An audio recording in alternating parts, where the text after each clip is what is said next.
Welcome back. Hope you're having a good morning. Well, for starters, at least it's going to be far more green than you would have expected when you went to bed last night, because the GIFT Nifty is suggesting that maybe we see a 350-point pop-up. And keep in mind, in yesterday's trading session, we pulled back close to 300 points from the low point of the day. Amnish Aggarwal, the Director Institutional Research at Prabhudas Lilladher Capital, joins us on the show.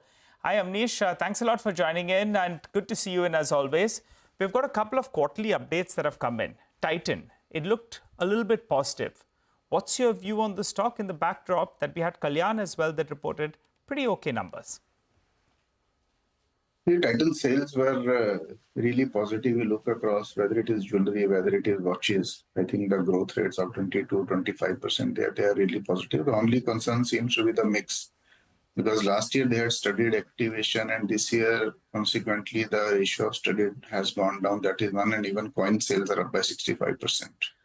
So while I think on the sales growth front, they have done well, but I think the same might not translate into margins. So overall, I would say pretty healthy set of numbers, given that the gold prices, they were actually continuously moving up during the quarter, but they have got the benefit of, I would say, a very strong marriage season. So I think in the current context, I would say reasonably good set of numbers, but definitely the profit growth will be significantly lower than the top line growth which we have seen in this quarter. Okay. Amnish, hi, morning. Oil marketing companies, it's all over the place. This math get really confusing, but now we know. Government is boosting its collections with excise. How much they give back to the OMCs in the form of making good those LPG losses, we need to see. And then separately for this year, for running LPG losses, now there's a 50 rupee relief because it's been passed on as a hike. What would your call be on oil marketing companies?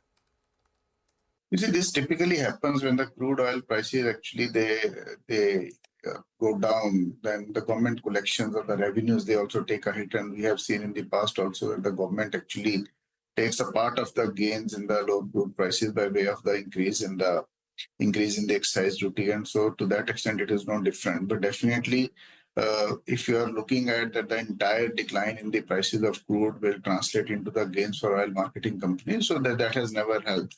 But having said that, I think the way the crude prices have softened from close to $75, where they were quite stable, to the current levels, I think it does leave some room for the OMCs to make incremental money. But having said that, I think that the situation currently is too volatile, because markets or the crude or commodities, one day they are going up and the other day they are going down.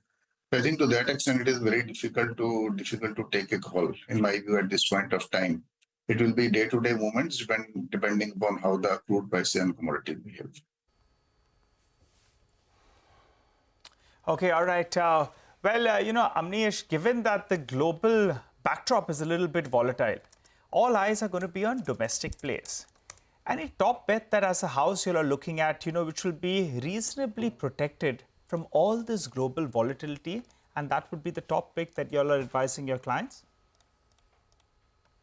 Nigel, we have to look at it in two contexts. The bigger thing is that if it's a situation like we had faced during the Lehman crisis in 2008-9, although I believe that if it actually plays out, it could be much more severe in terms of impacting the markets or the economies globally. Then I think it is not long before it will start impacting the domestic sector also. May not be immediately, maybe say after some time. On that backdrop, I think the way we are currently poised, I think there are some domestic-oriented sectors. For example, if you look at, say, hospitals is one segment which we are very confident about. The second is some of these defense companies, like, for example, in hospitals particularly, you can look at, say, Max Healthcare is there, Apollo is also, I think, reasonably good, and so is your Aster DM. In case of defense, I think particularly Bharat Electronics, which we have been, I think, very positive about, where the news flows are positive. And the stock also is showing strength relative to some of the other stocks in the sector. In addition to, I think, select consumer names also one can look at, but with moderate return expectation and more from the defensive side. So I think these are the three. I think as of now, these three look to be better in the current context.